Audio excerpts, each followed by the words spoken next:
Hi friends, welcome to ICECREAMCAKE. எல்லாரும் எப்படி இருக்கீங்க? இன்னைக்கு ஒரு கஸ்டமைஸ்டு கேக் ரெசிபி தான் நான் உங்க கூட ஷேர் பண்ண போறேன். இந்த கேக் வந்து சாக்லேட் ட்ரஃபிள் ஐஸ்கிரீம் கேக். இதை எப்படி பண்றதுன்னு பார்க்கலாம். வீடியோக்குள்ள போறதுக்கு முன்னாடி நீங்க நம்ம சேனலை இன்னும் சப்ஸ்கிரைப் பண்ணலனா ICECREAMCAKE சப்ஸ்கிரைப் பண்ணிக்கோங்க. வாங்க வீடியோக்குள்ள போலாம். Friends, இந்த கேக் ரெசிபி செய்கிறதுக்காக நம்ம ட்ரை இன்க்ரீடியன்ட் ரெடி பண்ணலாம். இதுக்கு ஒரு அரிப்பில் 2 கப்பு மைதா மாவு சேர்த்துருக்கிறேன். அதுலேருந்து 4 ஸ்பூன் மைதா மாவு ரிட்டர்ன் எடுத்துகிட்டு 4 ஸ்பூன் கொக்கோ பவுடர் சேர்த்துருக்கிறேன். இதுக்கு கூட 2 spoon baking powder and 1 spoon baking soda சேர்த்துருக்கிறேன். இதை நல்லா அரைச்சி எடுத்துக்கலாம். நம்ம அரைக்கும் போது கொக்கோ பவுடரில் நல்லா கட்டி பிடிச்சிருக்கோம். அதை நல்லா உடச்சி விட்டு அரைச்சி எடுத்துக்கலாம். நார்மலாக நம்ம அரைக்கிறதா இருந்தால் 3 டைம்ஸ் அரைச்சி எடுக்கணும். இல்லைன்னா ஒரு ஸ்பூன் போட்டு ஏதாவது நல்லா மிக்ஸ் பண்ணி விட்டுக்கோங்க. நான் இன்றைக்கி ஒருக்கா தான் அரைச்சிருக்கிறேன். அரைச்சிட்டு இந்த மாதிரி ஒரு விஸ்க் வச்சு நல்லா மிக்ஸ் பண்ணி கொடுக்கணும். இது அப்படியே இருக்கட்டும். இப்போ இன்னொரு பவுலில் நான் ஒரு 8 எக் எடுத்துருக்கிறேன். இதுக்கு கூட 2 டீஸ்பூன் வெனிலா எசன்ஸ் ஆட் பண்ணியிருக்கிறேன். ஒரு பிஞ்சு சால்ட் சேர்த்துக்கலாம். சேர்த்துட்டு எக்கை நல்லா பீட் பண்ணி எடுக்கலாம். எக்கு நல்லா பீட் ஆனதுக்கு பிறகு இன்னைக்கு 2 கப்பு பவுடர்ட் சுகர் எடுத்து வச்சுருக்கிறேன். இதை ஒரு 3 to 4 டைம்ஸாக கொஞ்சம் கொஞ்சமாக போட்டு இந்த சுகர் நல்லா கரையிற அளவுக்கு நம்ம பீட் பண்ணி எடுத்துக்கலாம். இப்போ சுகர் எல்லாமே நல்லா பீட் ஆகி வந்திருக்கு பாருங்கள். இப்போ ஹை ஸ்பீடில் போட்டு ஒரு 2 நிமிஷம் நல்லா இந்த மாதிரி கட் அண்ட் ஃபோல்டு கிடைக்கிற அளவுக்கு நல்லா பீட் பண்ணி எடுத்துட்டு நான் இன்றைக்கி ஒரு 4 ஸ்பூன் ஆயில் எடுத்து வச்சுருக்கிறேன், வெஜிடபிள் ஆயில். இதை ஃபஸ்ட்டு ஸ்பீடில் போட்டு நல்லா மிக்ஸ் பண்ணி எடுத்துக்கலாம். இப்போ ட்ரை இன்க்ரீடியன்ட்ஸ் சேர்த்துக்கலாம். ட்ரை இன்க்ரீடியன்ட்ஸுமே கொஞ்சம் கொஞ்சமாக சேர்த்து கட் அண்ட் ஃபோல்டு மெத்தடில் இந்த மாதிரி மெதுவாக எடுத்துக்கலாம். இந்த மாவெல்லாம் ஒன்றா சேர்ந்துக்கிறது மாதிரி இல்லாமல் நல்லா உடஞ்சி நல்லா மிக்ஸ் ஆகி நமக்கு கிடைக்கணும். அந்த அளவுக்கு கொஞ்சம் ஜென்டிலாக எடுத்துக்கலாம். மாவு எல்லாமே ஆட் பண்ணும்போது நம்மளுடைய பேட்டர் கொஞ்சம் திக்காக நமக்கு கிடைக்கும். ஸோ இந்த டைம் நான் 4 ஸ்பூன் பால் எடுத்துருக்கிறேன், ரூம் டெம்பரேச்சரில் உள்ள பால். இதை கொஞ்சம் கொஞ்சமாக ஆட் பண்ணி நல்லா மிக்ஸ் பண்ணி எடுத்துக்கலாம். பால் நம்ம ஆட் பண்ணும்போதே சீக்கிரமாக உள்ளாடி சிங்காகி போயிடும். ஸோ நம்ம ஸ்பேச்சுலா வச்சு அடியில் வரைக்கும் நல்லா மிக்ஸ் பண்ணி கொடுத்துக்கணும். நல்லா கட் அண்ட் ஃபோல்டு மெத்தடில் இதையும் நல்லா மிக்ஸ் பண்ணி கொடுங்க. இப்போ பாருங்கள், பேட்டர் இந்த கன்சிஸ்டன்சியில் நல்லா இருக்குது. இதை நான் இன்றைக்கி ஒரு 2 பேக்கிங் ட்ரே ரெடி பண்ணி வச்சுருக்கிறேன். நான் இன்றைக்கி 1 kgயில் உள்ள 2 பேக்கிங் ட்ரே எடுத்துருக்கிறேன். இது ஆல்ரெடி நான் பேக்கிங் பேப்பர் போட்டு லைன் பண்ணி வச்சுருக்கிறேன். இதில் ஈக்குவல் அமௌண்ட்டாக 2 ட்ரேலேயுமே ஸ்ப்ளிட் பண்ணி நம்ம பேட்டரை சேர்த்துடலாம்.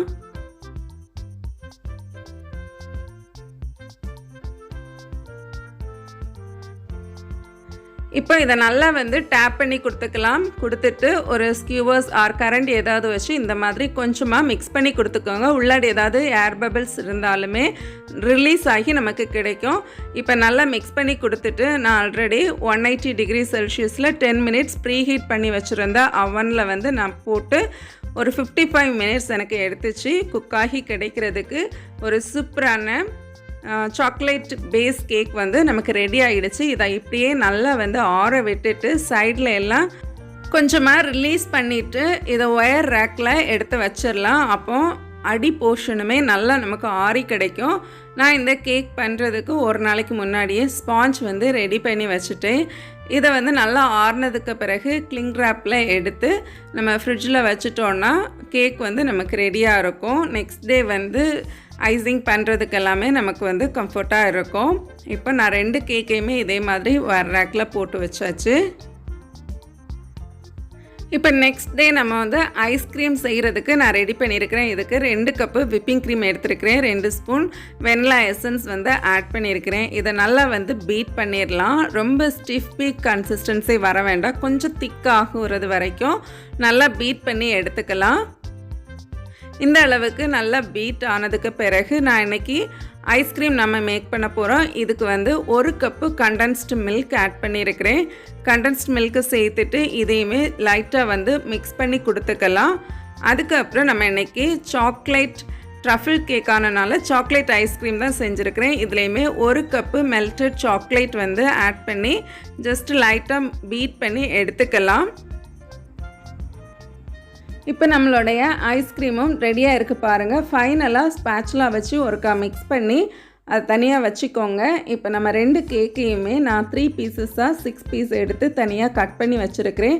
இப்போ கேக்கோட சைஸ்லேயே ஒரு கேக் போர்டு எடுத்து அதுக்கு மேலே ஒரு பீஸ் கேக் வச்சு இப்போ வந்து சாக்லேட் சுகர் சிரப் வந்து நான் சேர்த்துருக்கிறேன். ஜஸ்ட்டு சுகர் சிரப்பில் கொஞ்சமாக சாக்லேட் வந்து மிக்ஸ் பண்ணியிருக்கிறேன் மெல்ட் பண்ணி.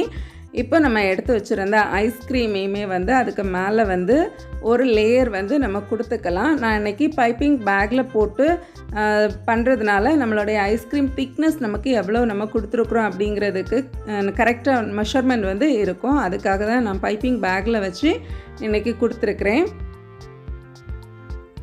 இப்போ ஸ்பேச்சுலா வச்சு இதை நல்லா வந்து மிக்ஸ் பண்ணி கொடுத்துக்கலாம்.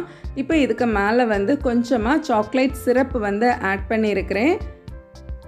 அப்புறம் இன்னும் கொஞ்சம் ரிச்சாக இருக்கிறதுக்காக சாக்லேட் சிப்ஸ் வந்து ஆட் பண்ணியிருக்கிறேன். இது வந்து ஒரு சின்ன ஸ்பூன் ஆர் ஸ்கியூவர்ஸ் வச்சு இதை நல்லா கொஞ்சம் வந்து மிக்ஸ் பண்ணி கொடுத்துக்கலாம்.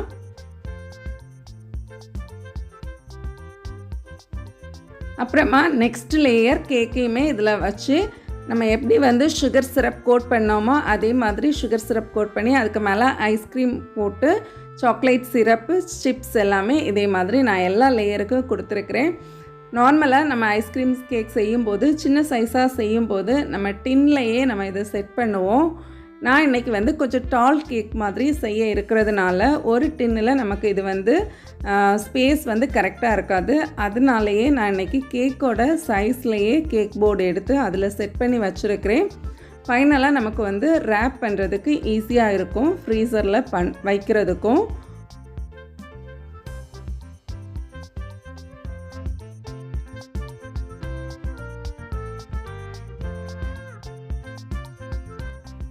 இப்போ பாருங்கள், கடைசியாக நம்மளுடைய ஃபைனல் லேயர் கேக்குமே ப்ளேஸ் பண்ணியாச்சு. இப்போ எல்லாமே வந்து கீழே இருக்கிற க்ரம்ஸ் எல்லாமே நீட்டாக வந்து தொடச்சி விட்டுக்கலாம். இப்போ நம்ம டால் கேக்காக நம்ம செட் பண்ணுறதுனால கண்டிப்பாக இது வந்து ஸ்ட்ராங்காக இருக்கிறதுக்காக ஸ்கியூவர்ஸ் வந்து நான் ஒரு 3 ஸ்கியூவர்ஸ் வந்து கேக்கோடைய ஹைட்டை மெஷர் பண்ணி நான் உள்ளாடி கொடுத்துருக்குறேன்.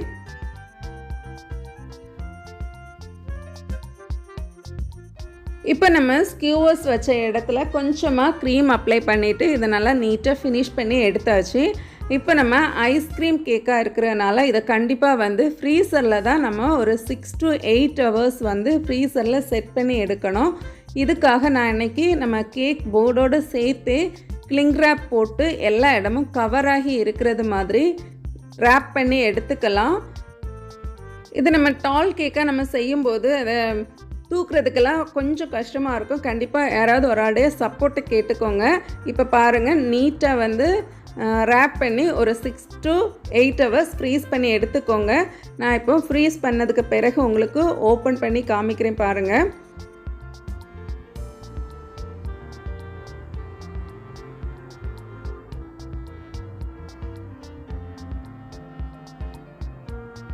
ஸோ ஒரு சூப்பராக நம்மளுடைய ஐஸ்கிரீம் எல்லாம் செட் ஆகி ரெடியாக இருக்குது. இதை வந்து நம்ம பெரிய போர்டுக்கு வந்து நம்ம இப்போ வந்து ட்ரான்ஸ்ஃபர் பண்ணிடலாம். எடுத்து வைக்கும்போதும் ரொம்ப கேர்ஃபுல்லாக எடுத்து வைங்க.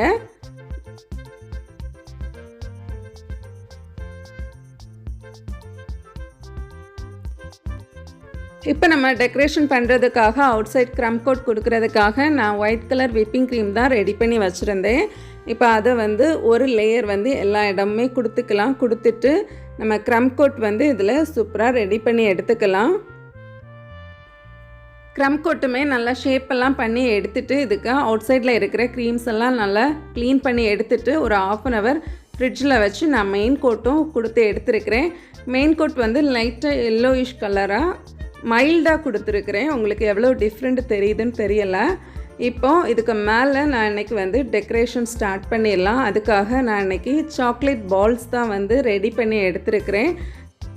இப்போ இந்த ஒரு பலூன் எஃபெக்ட் கொடுக்கறதுக்காக இந்த சாக்லேட் பால்ஸ் எல்லாமே நம்ம அரேஞ்ச் பண்ணிடலாம். இதுக்காக ஒரு பெரிய சைஸ் சாக்லேட் பால் வந்து ஒரு எண்டில் வச்சுட்டு அதுக்கு ஃப்ரெண்டில் ஒரு சின்ன பீஸ் வந்து கேக் தான் நான் வந்து இந்த மாதிரி கோட் பண்ணி எடுத்து வச்சுருக்கிறேன்.